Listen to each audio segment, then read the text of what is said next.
हवा से बात करता हुआ।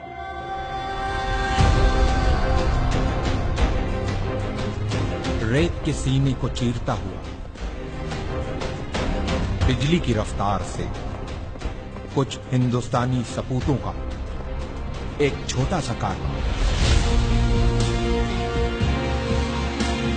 तारीख के पन्नों में अपनी जगह बनाने, आंखों में एक अजीम मकसद लिए अरब की जमीन करबला की तरफ रवान।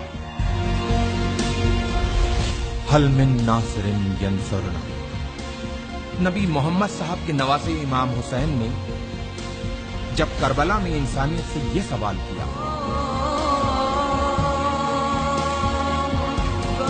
है कोई जो मेरी मदद को आए? इतिहास ने देखा कि इंसानियत से किए गए इस सवाल के जवाब में इमाम की मदद के लिए अपने घरों से जो हक परस्त निकले, वो रसूल का कलमा पढ़ने वाले मुसलमानों के साथ साथ कांधे पे जनेऊ डाले, माथे पे तिलक लगाए कुछ हिंदुस्तानी ब्राह्मण भी थे। ये वही वीर सपूत हैं जो मदद की शक्ल में हिंदू और मुसलमानों के बीच प्रेम की एक सुनहरी इबारत लिखने करबला जा रहे हैं।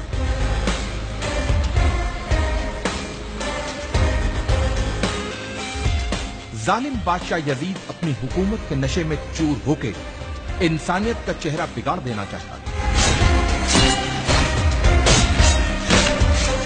लेकिन उसे यह पता था कि जब तक नबी मोहम्मद साहब के नवासे इमाम हुसैन जिंदा हैं, तब तक वो अपनी मर्जी की नहीं कर सकता।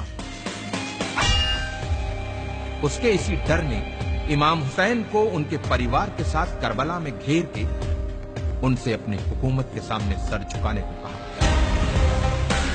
जियो और जीने दो की जिंदा मिसाल पेश करते हुए इमाम हुसैन ने यजीद के सामने एक पेशकश रखी कि अगर तुमको मुझसे कोई खतरा हो तो मुझे रास्ता दे दो ताकि मैं हिंदुस्तान चला जाऊं।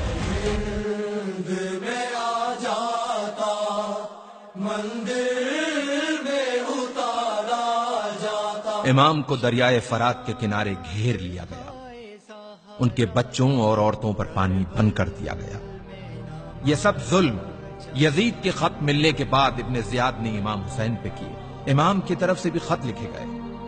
कहते हैं कि लोग मुसीबत में अपनों को याद करते हैं या फिर मुसीबत में जो साथ दे वही अपना होता है। इमाम हुसैन ने अपने बचपन के दोस्त हबीब को खत लिखकर मदद को बुलाया और दूसरा खत करबला से दूर, बहुत दूर भारत के एक हिंदू राजा के नाम लिखा गया। इमाम हुसैन के बेटे अली इब्ने हुसैन ने अपने भाई भारत के राजा समुद्रगुप्त के नाम लिखा था यह खत। सुनने में अटपटा लगने वाले इस रिश्ते का इतिहास गवाह है। लगभग 1400 साल पहले की बात है। ईरान के बादशाह जो पारसी मजहब से थे, उनकी दो बेटियां थी, मेहरबानो और शहरबानो।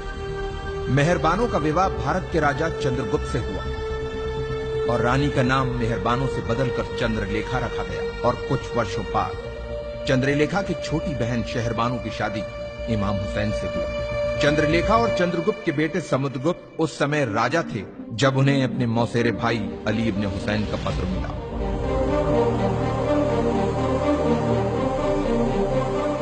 राजा समुद्रगुप्त ने जल्दी ही वीर सैनिकों की एक टुकड़ी तैयार करके उसे करबला की तरफ रवाना किया।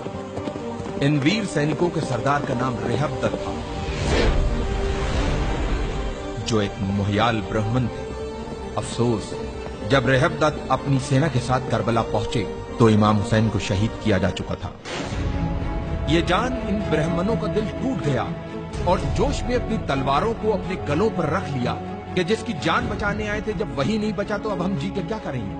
लेकिन इमाम के एक चाहने वाले अरब के वीर योद्धा जनाब मुख्तार के मना करने पे इन वीर सैनिकों ने अपनी तलवारों को अपने गलों से हटाया और मुख्तार के साथ मिलके खूने इमाम हुसैन का बदला लेने के मकसद से दुश्मनों से एक यादगार युद्ध किया और उन्हें हिंदुस्तानी तलवार के जौहर दिखाए। इन वीर सैनिकों ने करबला में जहां पड़ाव डाला था, उस जगह को हिंदिया कहते हैं, जो जगह आज भी उसी नाम से मौजूद है। इन ब्राह्मणों में से कुछ करबला में वीर गति को प्राप्त हुए, कुछ वहीं बस गए और कुछ अपने देश भारत चले आए। इतिहास इन वीर ब्राह्मणों को حسینی برہمن کے نام سے جانتا ہوں۔